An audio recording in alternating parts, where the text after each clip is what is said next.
제 스타일이 이 절기를 그렇게 중요시 여기는 그런 성향은 아닙니다. 교회마다 목사님마다 이런 특징들이 있죠. 절기를 굉장히 중요시 여기는 분들이 있고 그런 반면에 별로 중요시 여기지 않는 그런 목사님들, 교회들도 있습니다. 가톨릭은 절기를 굉장히 중요시 여기죠. 엄청나게 많죠. 또 그 반면에 개혁교회들은 좀 절기에 대해서 그렇게 가톨릭만큼은 중요하게 여기지는 않는 것 같습니다. 저도 이런 굵직굵직한 절기들은 중요시 여기지만은 그 이외의 것들은 그렇게 의미를 두려고 하지는 잘 않는 것 같아요. 그건 개인의 성향의 차이인 것 같습니다. 그렇다고 절기를 안 지키는 건 아니잖아요. 오늘은 부활절입니다. 뭐니 해도 기독교의 핵심은 부활이죠. 십자가의 의미가 제대로 심겨지기 위해서는 부활이 있기에 가능합니다. 그리스도인으로서 신앙생활 하면서 교회 다니고 예배드리고 그 모든 종교적 행위의 근원이자 뿌리는 부활입니다. 바울도 고백하듯이 부활이 없다면 우리는 이 세상에서 가장 슬픈 존재, 비참한 존재, 불행한 존재다. 그러니까 뒤집어 이야기하면 부활이 있기 때문에 우리는 가장 복된 존재다라는 거죠. 기도드리고 예배드리며 찬송하고 헌금생활하고 성경 읽고 하는 우리의 모든 신앙생활의 힘, 근원은 부활이죠. 그러니까 부활이 없는 기독교는 그냥 세상의 다른 여타 종교들 중에 하나일 뿐입니다. 부활 없는 예수님은 상상할 수 없죠. 부활 없는 기독교는 마찬가지입니다. 교회의 존재의 이유도 바로 부활에 있기 때문입니다. 예수님이 부활하시고 난 뒤에 교회가 세워졌기 때문이죠. 그래서 초대교회 예수님의 제자들이 전하고 있었던 주된 사명, 복음 전하는 거죠. 자세히 살펴보면은 그 복음은 다른 게 아니라 부활이었습니다. 우리는 하나님의 자녀가 되세요. 예수 믿으면 천국 갑니다. 라고 이야기를 많이 하는데, 근데 예수님의 제자들은 복음을 전하는데 그 복음의 주된 내용은 부활이었습니다. 사도행전 1장 22절 항상 우리와 함께 다니던 사람 중에 하나를 세워 우리와 더불어 예수께 부활하심을 증언하는 사람이 되게 하리라 하거늘. 그러니까 사도를 한 명 세우잖아요. 유다가 죽어서 마띠아를 뽑았는데 사도들이 해야 될 일이 무엇인가? 예수님의 부활을 증언할 사람. 사도행전 4장 2절 예수 안에 죽은 자의 부활이 있다고 백성을 가르치고 전함을 유대 관리들이 싫어했다. 그러니까 예수님의 제자들이 전해 복음은 부활이었죠.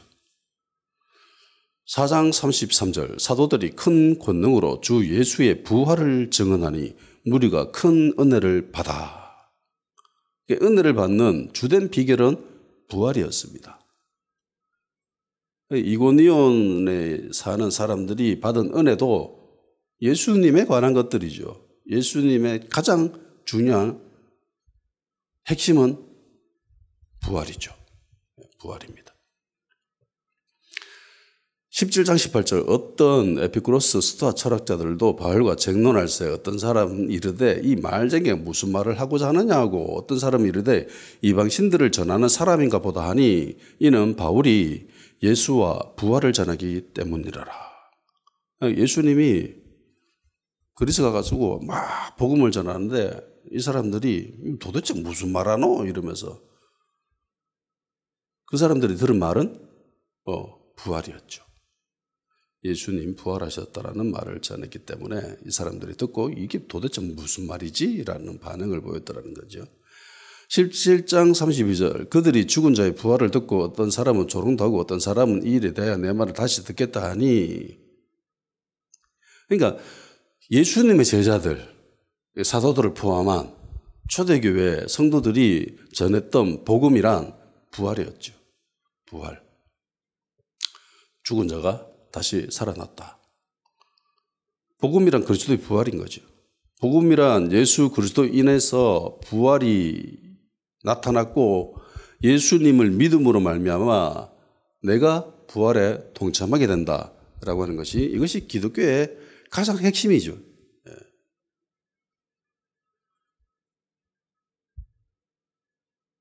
그리스도 연합을 함으로써 예수님의 부활이 곧 나의 부활이 된 겁니다. 그리고 사도들이 전해준 이 복음의 부활에 사람들이 반응을 보인 거죠. 예수님의 부활을 들은 사람들은 거기에 적절히 반응을 했습니다. 우리는 흔히 전도할 때 복 받으십시오. 예수 믿으면 복 받습니다. 예수 믿으면 구원받습니다. 예수 믿으면 천국 갑니다. 예수 믿으면 행복해집니다. 예수 믿으면 병이 낫습니다. 라고 이야기를 합니다. 돈 많이 벌고 공부도 잘하게 되고 시험도 잘 치게 되고 똑똑해지고 출세하고 사업도 성공하고 만사 형통입니다. 마치 부적처럼 그렇게 이야기를 하는 적도 있지요. 그런데 초대교회 제자들은 부활을 전했습니다. 복음이란 부활입니다. 당시 주님의 제자들이 전해준 부활, 죽은 사람이 다시 살아났다 라고 하는 이 말에 사람들이 귀를 기울였죠. 그리고 거기에 반응을 보인 사람들, 주님께로부터 택한 받은 사람들이 여기에 반응을 보였고 그리고 그들은 하나님의 자녀가 되었습니다. 그래서 부활이라고 이야기를 할 때는 반드시 죽음이 먼저 전제가 되어야 되죠. 죽어야 다시 살아날 수 있죠. 안 죽으면 다시 살아날 수가 없습니다. 그러니까 자세히 보세요. 예수님의 제자들이 부활을 전했습니다. 그러니까 복음이라고 하는 것은 부활이었습니다. 부활. 죽은 자가 다시 살아났다. 부활을 전하려면요, 먼저 죽음을 이야기해야 됩니다. 이게 논리 순서상 그렇죠. 죽지 않고는 부활이 있을 수 없잖아요. 그래서 예수님의 제자들이 전한 복음의 최초의 출발은 죽음이에요. 우리들의 접근법하고 굉장히 다르죠. 우리는 복음을 전할 때에 어떻게 해서든지 좋은 이미지를 만들어 가려고 합니다. 첫 이미지를 어떻게 보이는가. 여기 굉장히 여기 꿈이잖아요. 신경을 쓰고. 그런데 예수님의 제자들이 전했었던 이 복음이란 죽음이에요. 아주 이 잔인한, 냉정하고 잔혹한 죽음. 죽음은 모든 인간들이 겪지만은 모든 인간들이 피하고 싶어 합니다. 맞닥뜨리고 싶지 않죠. 병원에 가끔씩 시한부 선고받는 사람들 이야기들을 TV나 드라마나 영화나 이런 데서 보게 되잖아요. 거기에 보면은 자기의 죽음을 받아들이지 못하는 사람들도 간혹 나옵니다. 물론 믿음으로 이겨내는 사람들도 있지만은 자신이 얼마 뒤에 죽는다라는 소리를 들었을 때 인간들은 거기에 그렇죠. 내가 얼마 뒤에 죽군요. 라고 순순히 받아들이는 사람들은 그렇게 많지는 않습니다. 굉장히 불편해하죠. 피하고 싶고 외면하고 싶고 그런 것이 죽음입니다. 누구나 어쩔 수 없이 누구나 무조건 한 번은 거쳐야 되는 건데 결코 익숙해지지 않는 것이 죽음입니다. 그러면 유대인들은 과연 이 죽음에 대해서 어떻게 생각하고 있었을까요? 일반적 관점에서 우리가 성경을 바라보는 그리스도인으로서 유대인들이 죽음을 어떻게 생각하고 있는가라는 질문을 했을 때 유대인들은 당연히 죽음 이후에 사후세계를 받아들이고 하나님 나라 있고 천사 있고 이렇다고 생각을 하잖아요. 그런데 정작 실상은 조금 달라요. 나중에 사도행전에 봐도 이런 모습이 나오지 않습니까? 사도행전 23장 6절 8절 바울이 그중 일부는 사두개인이요 다른 일부는 바리새인 줄 알고 공회에서 외쳐 이르되 여러분 형제들아 나는 바리새인이요 또 바리새인의 아들이라 죽은 자의 소망 곧 부활로 말미암아 내가 시문을 받노라 그 말을 한즉 바리새인과 사두개인들 사이에 다툼이 생겨 무리가 나누어지니 이는 사두개인은 부활도 없고 천사도 없고 영도 없다 하고 바리새인들은 다 있다 함이라. 그러니까 바울이 잡혔어요 예루살렘에. 그래서 막 사람들로부터 공격을 받고 있습니다. 딱 보니까 그룹이 두 그룹이야. 하나는 바리새인이고 하나는 사두개인이야. 근데 얘들이 좀 다르거든요. 사두개인들은 제사장 그룹들입니다. 바리새인들은 토라를 중심으로 율법을 철저히 연구하고 삶 속에서 경건한 삶을 살려고 몸부림치는 사람들. 사두개인들은 제사하는 사람들, 성전에서. 제사하는 데 필요한 그 모든 것들을 치르는 사람들이죠. 근데 사두개인들은 천사도 안 믿고요. 마귀도 안 믿고요. 사후세계도 인정하지 않아요. 영이 없다라고 하잖아요. 유대 사회에서 가장 지도자층인데 핵심 계층인데 심지어 바울이 다메섹에 있는 그리스도인을 잡으러 갈 때에 대제사장으로부터 증서를 받아서 가지요. 예수를 잡아서 감옥에 가둬도 된다라고 하는 증서를 받아서 갑니다. 그러니까 바리새인들이 사두개인들의 명령을 받지요. 그런 관계였습니다. 예수님을 잡을 때도 이들은 하나가 되지요. 바울을 잡을 때도 이들은 하나가 됩니다. 그런데 바울이 딱 보니까 두 그룹이야.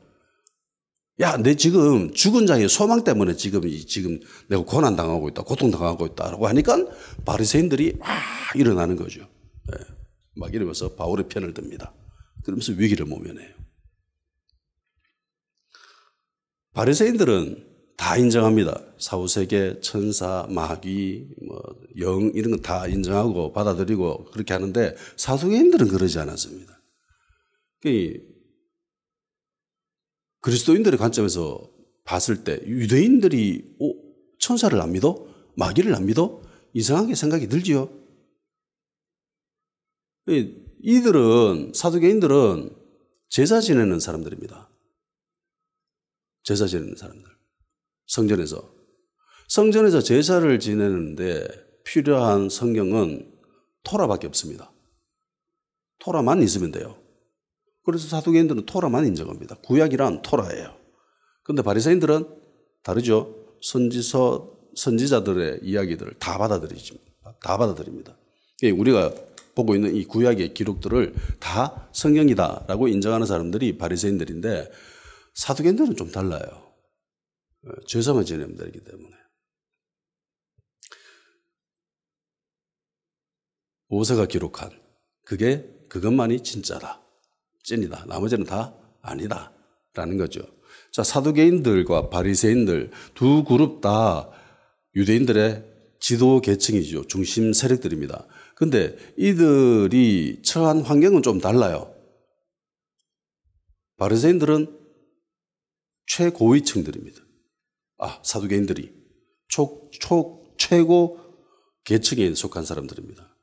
그래서 나중엔 이 시기쯤 오면은요, 원래 대제사장은 세습이 되잖아요. 이거 돈 주고 삽니다. 거래가 돼요. 네.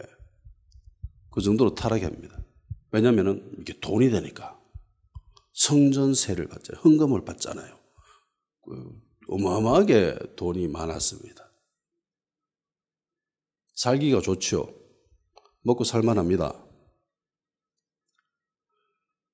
그 반면에 바리새인들은 좀 달라요.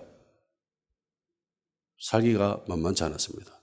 냉정하게 보면은 종교적인 이런 행위로 통해서 먹고 사는 것을 택한 사람들이 바리새인이라고 생각할 수도 있습니다. 사람들로부터 신앙생활하는 나의 이런 경건한 모습을 보여줌으로 통해서 사람들로부터 인기를 얻고 그로 통해서 수익이 어느 정도 들어오고 사람들에게 가르치기도 하고 그러면서 삶을 영위하려고 하는 사람들. 사두개인들은 제사 지내면 헌금이 막 들어와요. 예.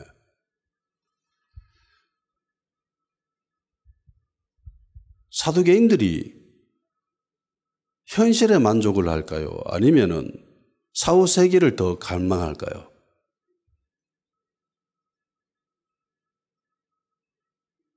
사두개인들은 현실이 너무너무 좋습니다. 현실 세계가 너무너무 좋습니다. 최고죠. 반면에 바리새인들은 좀 다르죠. 현실이 만만치 않습니다. 힘들어요. 빡세요.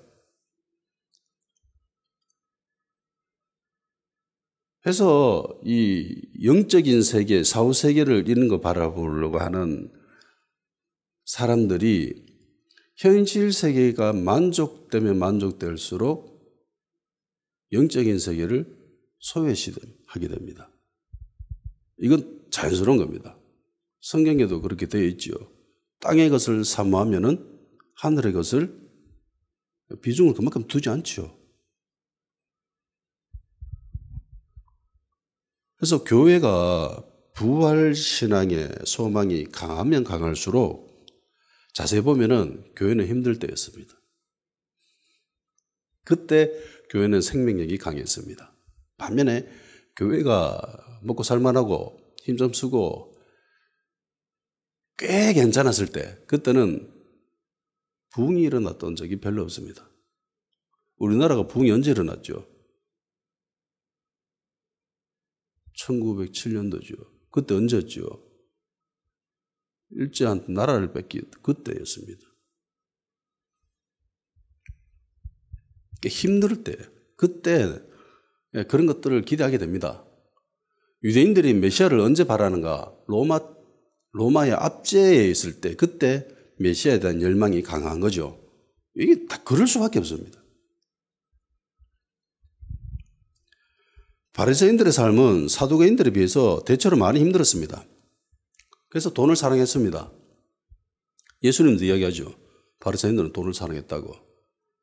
외식은 했지만 그나마 영적인 척은 했어요. 신앙인 척은 했습니다. 그 중에는 진짜로 신앙적으로 열심히 했던 사람들도 있습니다. 외식한 것이 아니라. 종교적 모습은 종교적인 모습을 보이고 사람들한테 인정도 받고 정말 열심을 다해서 그렇게 했습니다. 바리새인들이 예수님을 죽이려고 했던 주된 이유는 종교적 이유지요. 신앙적 이유 때문에 예수님을 죽이려고 했습니다. 신성모독했다. 바울의 모습을 봐도 이건 알 수 있죠. 바울이 교회를 열심히 핍박하죠. 스데반 집사 죽일 때 거기 적극적으로 동참하죠. 무슨 마음을 했죠? 하나님을 위해서, 하나님 나라를 위해서 한 거예요. 외식한 게 아닙니다. 뭐 세속적인 그런 관점으로 한 게 아니에요.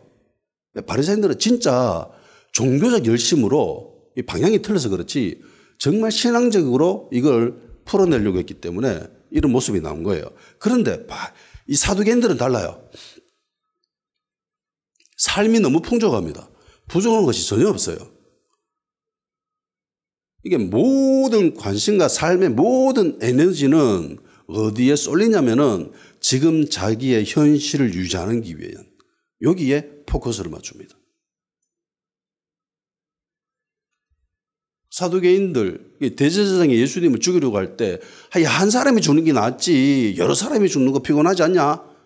그러면서 자기들의 이 기득권 유지를 위해서 예수님을 죽이려고 하죠. 그러니까 자기 자신들의 이익을 뺏기는 거, 기득권이 뺏기는 데는 정말 목숨 걸고 달려듭니다. 그래서 예수님을 죽인 거예요. 그러니까 사두개인들은 예수님을 왜 죽였냐? 종교적 이유가 아니죠. 세속적인 이유입니다. 자기들의 기득권 유지, 이익을 지키기 위해서. 그런데 바리새인들은 다르죠. 종교적인, 신앙적인 모습 때문에 하나님을 위해서 예수님을 죽이려고 했던 겁니다. 설교 준비를 하다가 갑자기 문득 든 생각이 대한민국의 일부 교회와 목사님들의 모습을 보고 저번에 설교 준비를 하면서 야, 이들은 헤롯 당파 사람들이구나 라는 생각을 했습니다. 헤롯 당파 사람들은 헤롯을 메시아다라고 생각하고 추종하는 세력들입니다. 네, 먹고 살게 해줬기 때문에. 유대가 먹고 살게 해줬고 경제적으로도 부흥했고 그리고 힘이 굉장히 세졌고 많은 뭐 건축물도 세우고 자랑거리들을 많이 만들어줬기 때문에 그래서 야, 저 사람이 메시아다 라면서 따랐던 사람들이 헤롯 당파 사람들입니다. 그런데 오늘 설교 준비하다가 든 생각이 일부 교회와 목사님들의 모습이 사두개인들과 비슷하구나 라는 생각을 했습니다. 영적인 세계에는 별 관심 없고 자기들의 기득권 유지, 이익을 지키는데 제일 관심이 많지요.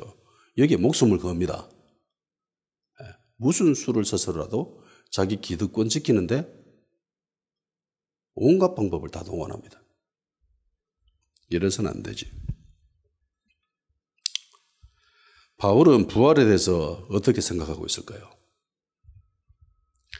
바울의 부활 신앙에 대해서 가장 잘 설명해 주고 있는 구절 중에 한 장면이 바로 오늘 본문 말씀입니다.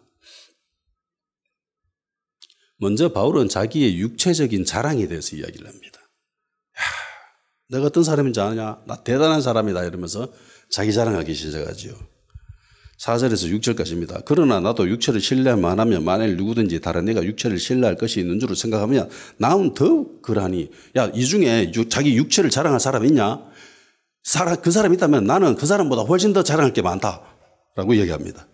내가 8일 만에 할례를 받고 이스라엘 족속이요 베냐민 지파요 히브리인 중에 히브리인이요 율법으로는 바리새인이요 열심으로는 교회를 박해하고 율법의 의로는 흠이 없는 자라.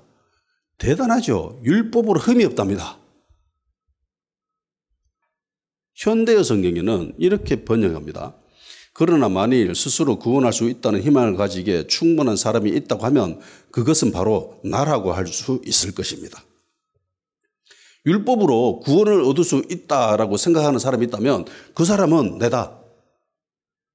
단연코 내다. 인간적인 면만을 본다면 확실히 나도 구원받을 가능성이 있습니다. 나는 순수한 유대인 혈통을 이어받아 오랜 전통의 베냐민 가문에 태어났으며 난지 8해 만에 유대인의 표지를 받기 위해 할례식을 치렀습니다. 그러므로 나는 어디 한 군데 흠잡을 데 없는 진짜 유대인입니다. 게다가 유대인의 모든 율법과 관습을 지키기에 가장 엄격하게 요구하는 바리새파 회원이었습니다. 얼마나 극악스러웠던지 교회를 모조리 핍박하고 유대에게 모든 규칙과 규정을 빠짐없이 지키러 온 힘을 쏟았습니다. 율법적으로 보면 바울은 완벽한 사람입니다. 우리는 성경을 바라보면서 신약 성경을 바라보면서 율법에 대해서 이렇게 생각합니다. 율법은 부정적인 것이라는 이미지가 많죠. 율법은 죄를 깨닫게만 할 뿐이다. 율법으로는 의인이 될 수 없다라고 생각을 합니다. 이 진리를 받아들입니다. 그런데 유대인의 관점에서 율법을 봅시다. 유대교의 관점에서 유대교는 예수를 인정하지 않지요. 예수님 인정 안 합니다. 메시아라고 인정 안 해요. 그러면 그들은 율법을 어떻게 바라볼까요? 율법으로 통해서 이들이 무엇을 이루려고 할까요? 이들도 역시 마찬가지로 구원입니다. 그러면 이들은 율법으로 구원이 이루어질 수 있다고 생각할까요? 없다고 생각할까요? 당연히 있다고 생각합니다. 당연히 할 수 있기 때문에 하나님께서 주신 거고 그거 당연히 지키는 거지. 당연히 지켜서 구원받을 수 있다고 생각하는 거예요. 그래서 바울도 스스로 이야기를 하잖아요. 율법으로 구원받을 수 있다라고 한다면 그건 무조건 내다. 예수님을 알기 이전에 자기의 모습입니다. 육체적 자랑을 하면서. 율법을 지킴으로써 구원을 이룰 수 있다고 생각하면 그건 무조건 내다. 내가 최고다. 순수한 혈통, 베냐민 가문, 8일 만에 할례 받았고 흠잡을 데 없는 찐 유대인, 짝퉁 아닌. 그리고 유대인의 모든 율법과 관습을 가장 엄격히 지킨 바리새파 회원. 그것도 가말리엘 문화에서 가장 빡치기로 유명한 가장 힘들게 공부할 수 있는 그런 곳에 자기가 찾아 들어가가지고 거기서 공부했다는 거죠. 그리고 교회를 열심히 핍박했습니다. 예수 믿는 사람들을 잡았습니다. 죽였습니다. 왜 이렇게 했죠? 하나님을 위해서. 하나님 나라를 위해서 그렇게 했습니다. 유대교의 모든 규정과 율법과 규칙들을 빠짐없이 지키려고 정말 열심히 살았던 사람이 바울입니다. 그러니까 유대인의 관점에서 봤을 때 바울은 완벽한 사람입니다. 완벽한 사람입니다. 모범 답안이죠. 일반적인 유대인들은 바리새인들을 보면서 저 사람들은 본받을 만한 사람들이라는 인식을 가지고 있습니다. 우리는 성경을 보면서 바리새인들 저것들은 외식하는 인간들이야 라고 생각하지만 당시에 유대인들이 보는 바리새인들은요 랍비예요. 지금 유대인들이 랍비를 어떻게 봅니까? 굉장히 존경하지요. 랍비 중에 한 명이 메시아가 된다라는 생각을 가지고 있습니다. 근데 바리새인이면서 그 중에서도 가장 힘든데 가말리엘 안에서 거기서 수업한 바울입니다. 최고죠. 흠잡을 데 없습니다. 완벽한 사람입니다. 유대교의 관점에서 봤을 때. 근데 예수님을 알고 이게 다 바뀌집니다. 자, 예수님을 알고 난 뒤에 바울의 모습을 한번 보십시다. 7절에서 9절 앞부분까지입니다. 그러나 무엇이든지 내가 유익하던 것을 내가 그리스도를 위하여 다 해로 여길 뿐더러 또한 모든 것을 해로 여김은 내 주 그리스도 예수를 아는 지식이 가장 고성하기 때문이라. 내가 그를 위하여 모든 것을 잃어버리고 배설물로 여김은 그리스도를 얻고 그 안에서 발견되려 함이니. 이게 바울의 생각입니다. 자기 육체의 자랑거리들을 대한. 정말 대단한 가치가 있다고 생각했던 것들. 모든 유대인들이 꿈꾸는 그런 완벽한 이상형의 모습을 바울이 가지고 있었는데, 그런 신앙적인 모습을 가지고 있었는데 예수님을 알고 난 뒤에는 이것을 다 어떻게 했다고 하죠? 버렸다라고 합니다. 버려버렸다. 그것을 다 내던져 버렸다라고 합니다. 자신의 의지로, 자신의 신념으로 하나님이 억지로 어떻게 해가지고 이걸 포기했습니다라고 하는 게 아니라 자기의 의지로, 자기 생각으로 이거를 내던져 버렸다고 합니다. 그러면서 이거를 똥이다라고 이야기하죠. 배설물. 이거 그냥 말 그대로 똥이에요. 원어를 보면 인분이에요. 사람의 똥.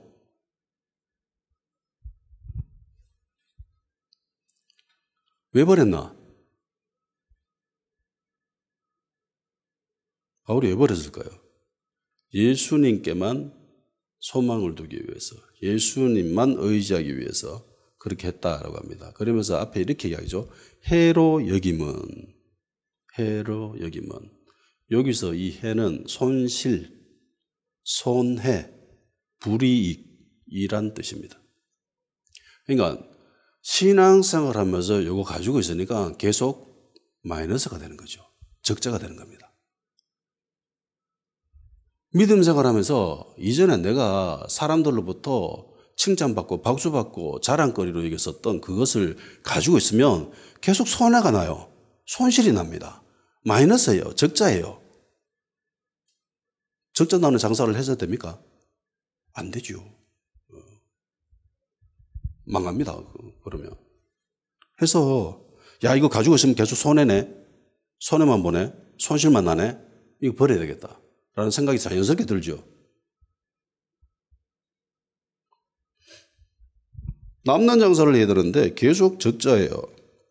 가지고 있을 필요가 없죠. 그래서 바울이 버렸다고 합니다. 가지고 있을 필요가 없으니까. 손해나니까. 전혀 밀어둘 것이 없습니다. 마땅히 버려야 할 것이기 때문에. 그리고 이거를 자랑거리라고 생각했던 것을 이거 예수님하고 비교 한번 해보니까 야 이거는 비교 가치가 될 수가 없는 거예요. 야, 이거 똥이네. 예수님하고 비교해보니까. 그러면서 버렸답니다. 쉬운 성경에는 이렇게 기록합니다. 그때는 이 모든 것이 내게 너무나 소중하고 가치 있는 것들이었습니다. 그러나 예수 그리스도를 만난 이후 이 모든 것이 아무 쓸모없는 것임을 알았습니다. 그것뿐만 아니라 이 세상 그 어떤 것도 내 주 예수 그리스도를 아는 것과 비교가 되지 않습니다. 예수 그리스도를 위하여 나는 모든 것을 버렸습니다. 모든 것이 쓰레기처럼 아무런 가치가 없다는 것을 이제 압니다. 이로써 나는 그리스도를 알게 됐습니다. 그 안에서 발견되기 위한 것입니다. 어차피 가지고 있으면 계속 손해나니까, 손실만 나니까 이거 버렸다라고 이야기합니다. 그리고 예수님과 비교해보니까 이거 도저히 비교할 수가 없다는 거죠. 야, 이걸 내가 예전에 자랑거리로 이야기했단 말인가? 라는 생각이 들 정도로 너무나 쪽팔렸었겠죠. 야, 내가 미쳤었네, 그때는. 이건 쓰레기네. 이거 똥이었네. 야, 내가 똥을 자랑하고 있었네. 이러면서 버렸다라고 합니다. 바울의 이 부활 신앙은 어떻게 보면요, 예수님이 말씀하신 것보다 더 냉정할 수 있습니다. 예수님은 천국에 대해서 그렇게 이야기하십니다. 밭에 감추인 보물이다. 그리고 좋은 진주 구하는 장사꾼과 같다. 그래서 자기 가지고 있는 모든 것을 팔아가지고 그거 밭을 사고 자기가 가지고 있는 그냥 보통의 평범한 진주들을 다 처분하고 가장 좋은 진주를 샀다라고 이야기를 하잖아요. 가치를 본 거지요. 가치를 위해서 희생할 줄 알았다라는 겁니다. 그런데 바울이 이야기하는 것을 보세요. 바울은 이거 팔아가 돈이 될 만한 것이라고 이야기합니까? 아니죠. 이거 똥인데 팔 수도 없습니다. 남들은 똥을 보고 정말 대단한 걸 가지고 있군요 라고 생각하는데 바울이 봤을 때 야 이거는 아니야. 이건 아니야. 이건 똥이잖아. 이건 그냥 진주가 아니야. 내가 집에 가지고 있는 그냥 일반적인 재산들도 아니야. 이건 똥이야. 그 똥을 가지려고 바울이 평생을 노력했습니다. 진짜 평생을 노력했어요.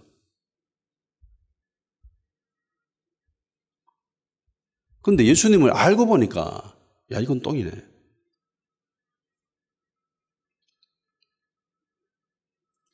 바울은 자신의 자랑이었던 그 모든 것을 버렸다라고 합니다. 버리고 나니까 그리스도를 알게 되었다라고 고백합니다. 더 확실히 알게 된 거죠.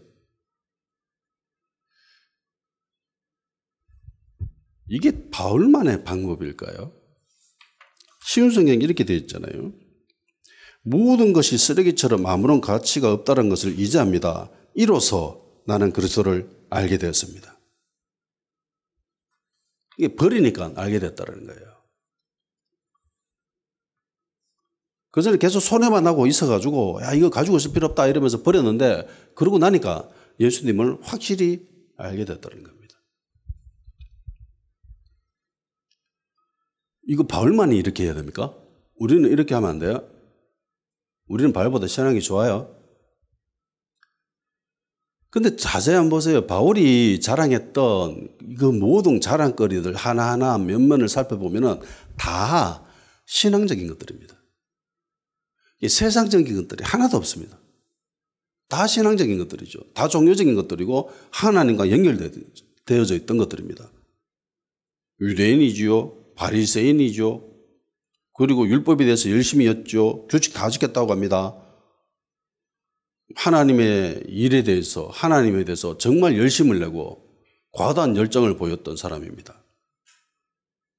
그런데 이걸 버렸다고 합니다. 이게 똥이라고 합니다. 우리를 한번 봅시다. 현대 교회에 살고 있는 우리의 모습을 봅시다. 우리가 자랑하고 있는 거리들이 있습니다. 그거 한번 살펴보세요. 바울의 모습과 좀 다르죠? 우리는 세상적인 것들을 자랑합니다. 세속적인 것들을 자랑합니다. 이번에 우리 아들이 삼성 취직했다 이거. 이번에 우리 애가 서울대 입학했다. 우리 애 이번에 사업해가지고 성공해가지고 돈 정말 많이 번다. 이번에 아파트 50평대로 이사 갔다 이가. 신축이다. 이번에 제네시스 샀다. 이번에 벤츠 샀다 이가. 그것도 S클래스. 교회 성도들이 이야기하는 거리들입니다. 명품백 샀다. 이 옷 봐라. 집사님 이 옷 어디서 샀어요? 저 오네요. 백 어디서 샀어요? 드러나 봤나? 에르메스 이러면. 교회 안에서 이야기하는 대부분의 자랑거리들 다 세상적인 것들입니다. 세속적인 것들입니다.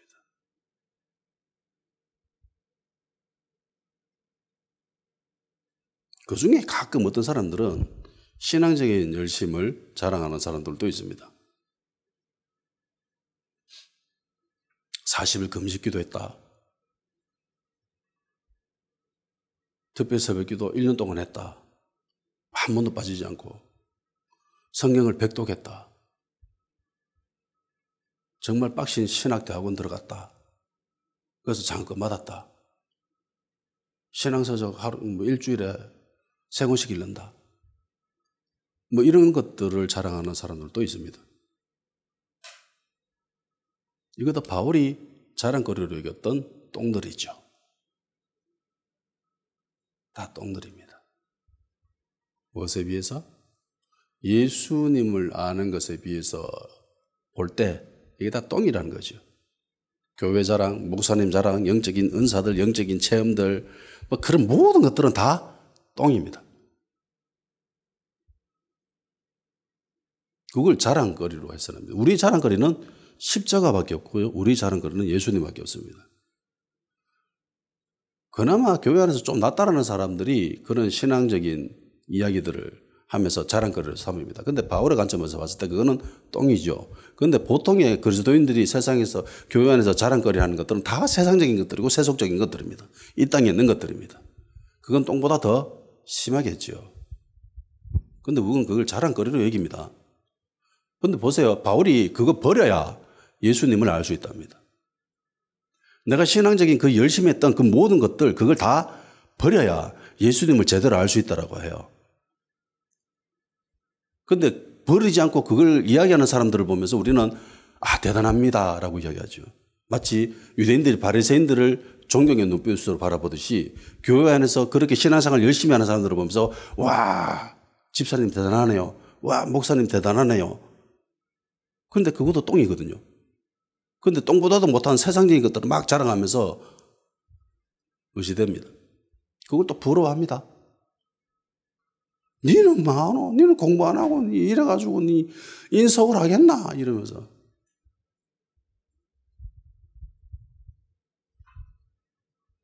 우리는 똥 자랑하기에 여념이 없습니다. 육체적 자랑거리는 신앙생활을 하는데 방해가 됩니다. 영적 진보를 하는데 방해가 돼요. 바로 이야기하잖아요. 이거 해다. 그러니까 마이너스다. 손해난다. 손실난다.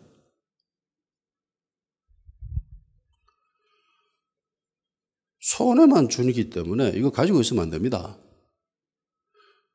똥 자랑하는 사람 봤습니까? 간혹 그런 사람 있죠. 화장실에 가서 대면 나누고 난 뒤에 와가지고 야, 내 똥 너무 이쁘더라 이러면서 자랑하는 사람들이 간혹 있습니다. 야, 황금빛, 바나나, 와, 길쭉하게 가래떡처럼 정말 이쁘게 났다 이러면서 자랑하는 사람들이 있습니다.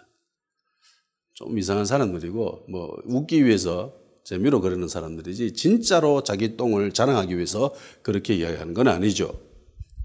똥 가지고 노는 사람들 봤습니까? 저는 보지는 못하고 들어는 봤습니다. 간접적으로 경험도 해봤습니다. 예전에 모교회 청년부 담당했던 목사님의 아들이 얘가 좀 별났거든. 얘가 어렸을 때 똥 가지고 놀았대요. 똥 사가지고 똥을 벽에 다 쳐발라. 자기 얼굴에도 바르고 막. 그러고 놀았답니다. 그 이야기를 들었죠. 그리고 또 하나의 경험은 예전에 형이랑 대구 저쪽에서 월세 살고 있을 때입니다. 자취했었습니다. 근데 주인집 할머니가 치매예요. 그러니까 우리가 새들어 있는 그 방 바로 옆방에 그 할머니가 계셨습니다. 치매였습니다. 하루는 똥 냄새가 진동을 하는 거예요. 그래서 물어봤죠. 할머니가 똥 싸고 벽에 도배를 했답니다. 그걸. 치매 걸린 사람들 엄청나게 많이 먹거든요.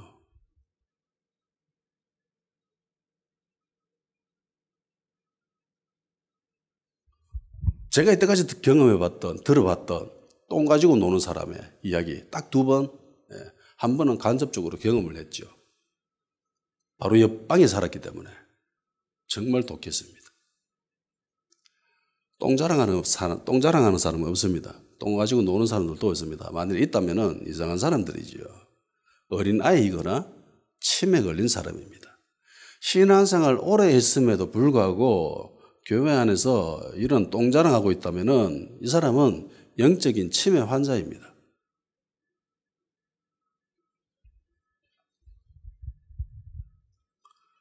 흔히 우리는 구원을 공짜라고 생각하죠.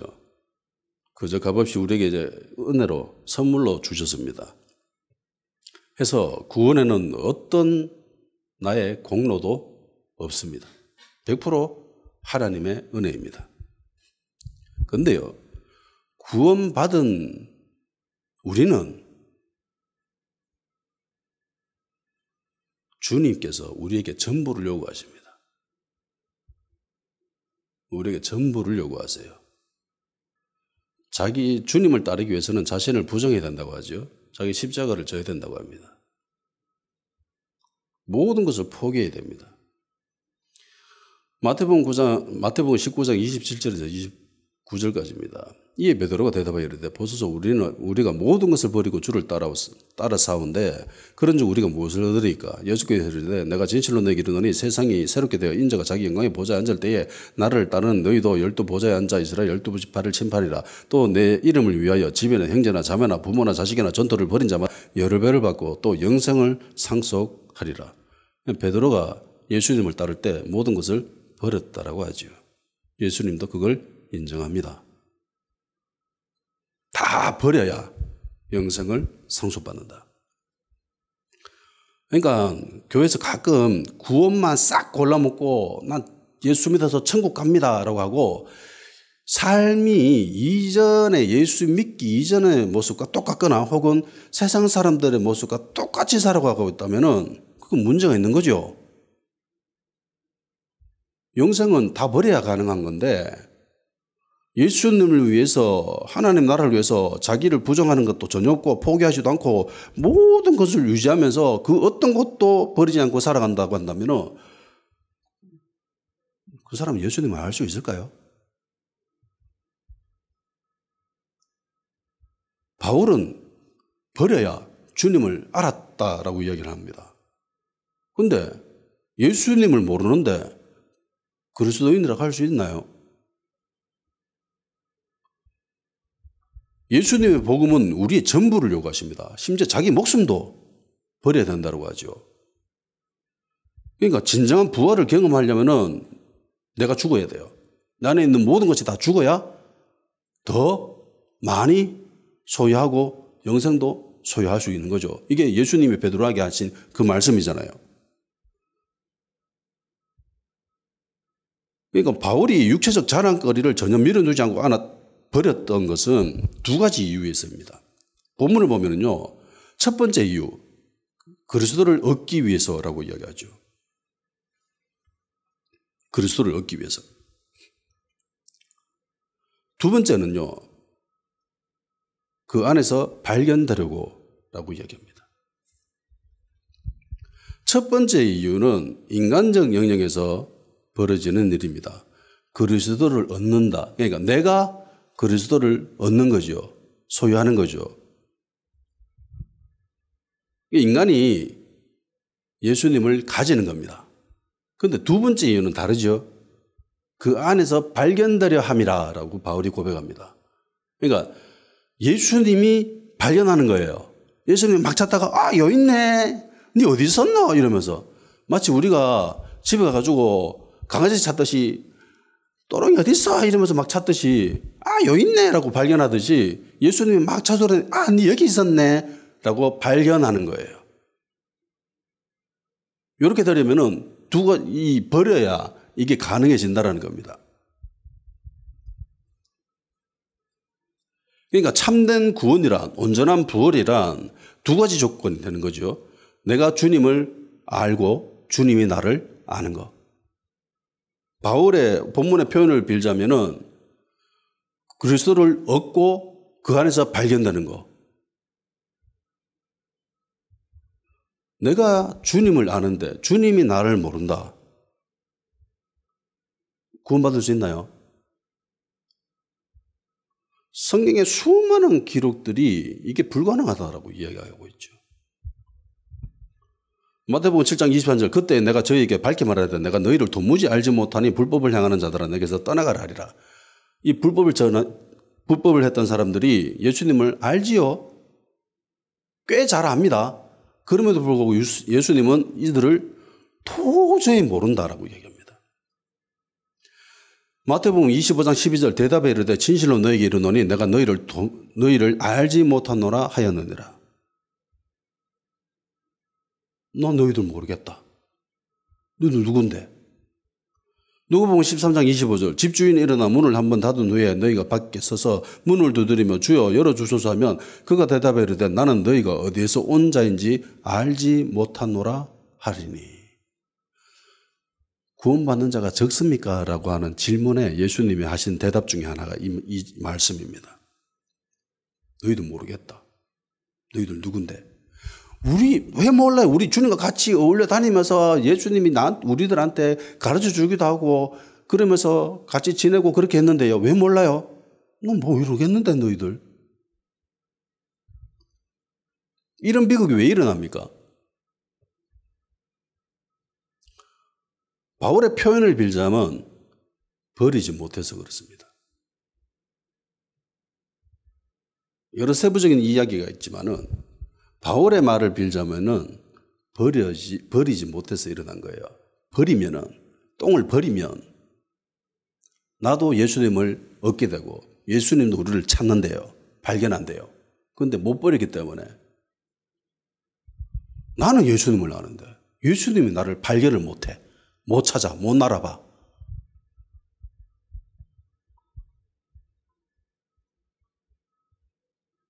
사람이 예수님을 아는 거 중요합니다. 근데요, 이거보다 더 중요한 거는 주님이 나를 아는 거예요.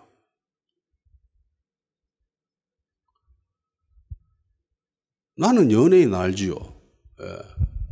지드래곤도 알고, 차은우도 알고, 카리나, 에스파 이런 애들 압니다.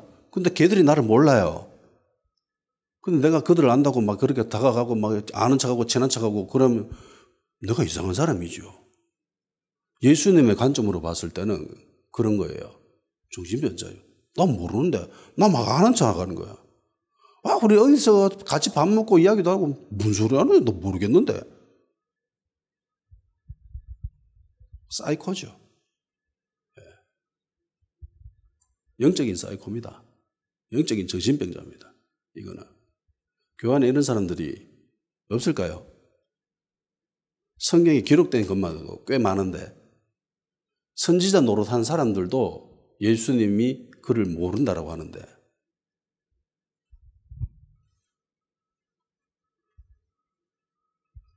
우리는 예수님으로 말미암아 그분을 믿음으로 하나님의 자녀가 되었습니다. 구원을 받았습니다. 부활을 소유하게 됐지요. 이건 분명한 성경적인 기록이고 진리입니다. 그러는 동시에 바울은 또 굉장히 치명적인 기록도 남겨둡니다. 빌립보서 3장 10절에서 12절 내가 그리스도와 그 부활의 권능과 그 고난의 참념을 알고자 하여 그의 죽으심을 본받아 어떻게 해서든지 죽은 자 가운데서 부활에 이르려고 하노니 내가 이미 얻었다 함도 아니요 온전히 이루었다 함도 아니라 오직 내가 그리스도 예수께 잡힌 바 된 그것을 잡으려고 달려가노라. 자, 바울은 부활을 가졌다고 합니까? 가지지 못했다고 합니까? 얻지 못했다고 하죠. 바울은 난 아직 부활 소유하지 않았다. 그렇게 얘기합니다. 난 얻었다고 생각 안 해? 나 얻으려고 계속 달려갈 거야. 그렇게 이야기합니다. 그러면 구원이 불완전합니까? 그건 아니죠. 구원은 완벽합니다. 부활도 완벽하게 우리에게 다가왔습니다. 우리는 그 부활을 잡으면 무조건 맺게 됩니다. 근데요, 더 비슷한 류의 말을 또 합니다. 빌립보서 2장 12절 그러므로 나의 사랑하는 자들아 너희가 나 있을 때뿐 아니라 더욱 지금 나 없을 때에도 항상 복종하며 두렵고 떨림으로 너희 구원을 이루라. 구원은 이루어진 게 아닙니까? 맞죠? 구원은 이루어졌습니다. 예수님의 구원은 완벽하기 때문에 예수님을 믿음으로 우리는 그때 이미 구원받았습니다. 과거지요. 그런데 바울은 또 동시에 구원을 이루라라고 합니다. 나는 부활을 얻었다라고 생각 안 해.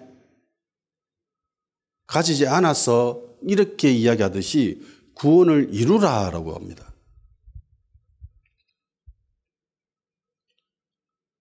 항상 복종하고 두렵고 떨림으로 구원을 이루라 이라고 이야기를 하고 있지요. 그럼 하나님 자녀가 덜 됐다는 소린가요?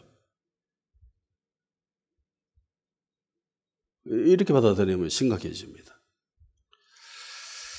돌잔치를 치른 아이는 또 돌잔치를 하지 않지요. 한번 지나갔기 때문에. 환갑을 치르면 두 번 다시 또 환갑을 또 하지는 않습니다. 이미 끝났기 때문에 그렇죠. 고등학교를 졸업하면 더 이상 고등학생은 아닙니다. 졸업했기 때문이죠. 이런 개념으로 부활신앙을 소유하게 되면요, 위험해질 수 있습니다. 나는 하나님의 자녀가 되었기 때문에, 이미 구원받았기 때문에, 나는 부활을 가졌기 때문에 이제부터는 내 마음대로 살아도 돼. 이런 사고를 한 사람들이 초기에 있었습니다. 교회가 생길 초기에 이단적인 행태를 띠고 있었지요. 그래서 지 마음대로 삽니다. 그거 아니죠? 그런 사람들을 보면서 바울이 이야기하는 거죠. 구원을 이루어야 돼. 예수님을 믿어도 예수님을 따르지 않으면은 안 되죠.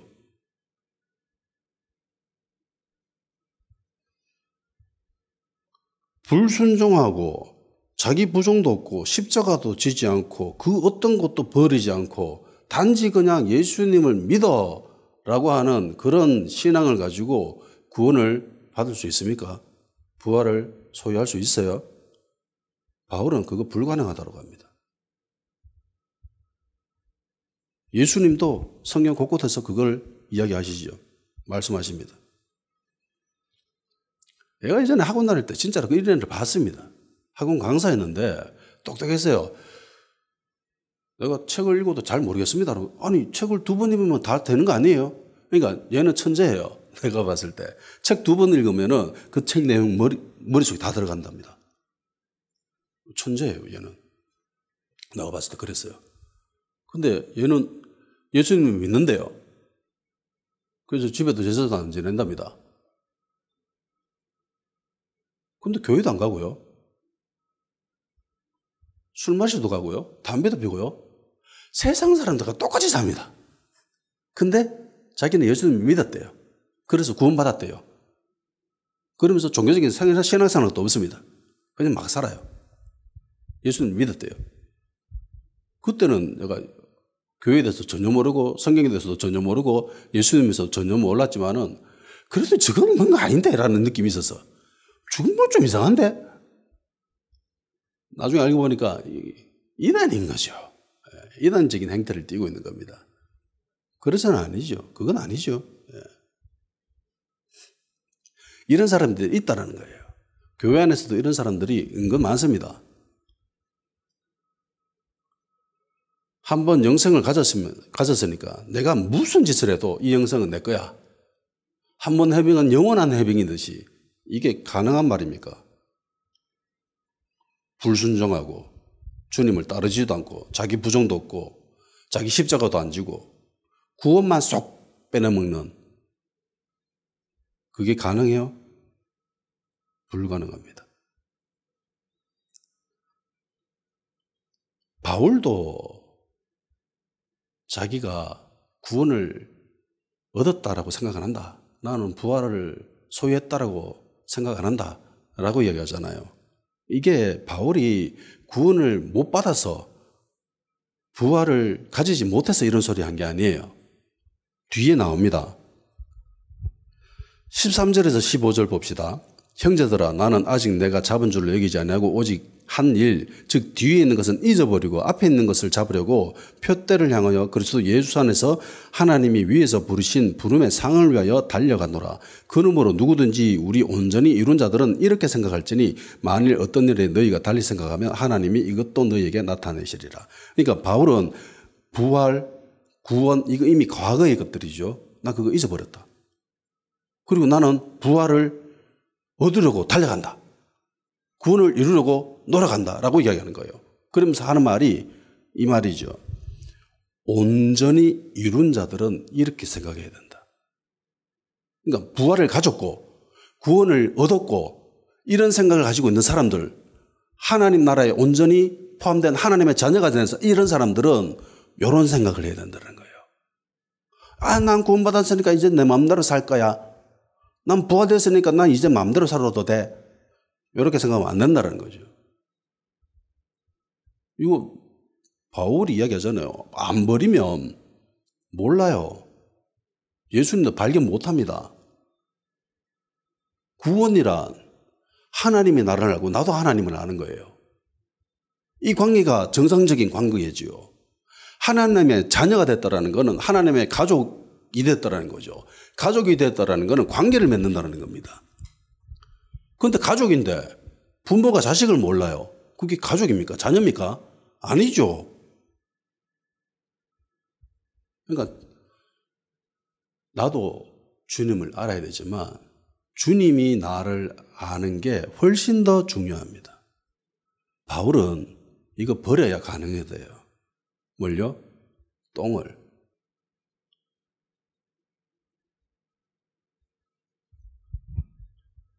우리가 바울보다 나은 사람들입니까? 우리가 바울보다 예수님을 더 잘 알고 있습니까? 우리가 바울보다 믿음이 좋아요? 우리가 바울보다 신앙이 더 뛰어납니까? 바울도 구원에 대해서 부활에 대해서 이렇게 쉽사리 생각 안 하는데 우리는 왜 전혀 그렇지 못하면서 안심하고 함부로 살아가죠? 순종하지도 않고 버리지도 않고 죽지도 않고 자기 부정도 안 하고 그러고 갑니다. 주님 날 좀 알아봐 주세요 라고 하면서 버려야 되는데 기도하는 시간 가지도록 합시다. 오직 십자가와 예수님만 자랑할 수 있게 하여 주시옵소서. 나의 신앙적인 자랑거리를 포함하여 나의 세상적인 자랑거리들 그 모든 것들을 배설물로 여길 수 있는 그래야 버리면 그리스도인들 수 있게 하시옵소서. 그래야 주님을 얻을 수 있다고 하니까 그래야 주님이 나를 발견할 수 있다고 말씀하니까 주님 버릴 수 있는 힘을 주시옵소서. 이걸 더 이상 자랑거리로 여기지 않게 하여 주시옵소서. 영적인 어린아이가 되지 않게 하시고 영적인 치매 환자가 되지 않게 하여 주시옵소서.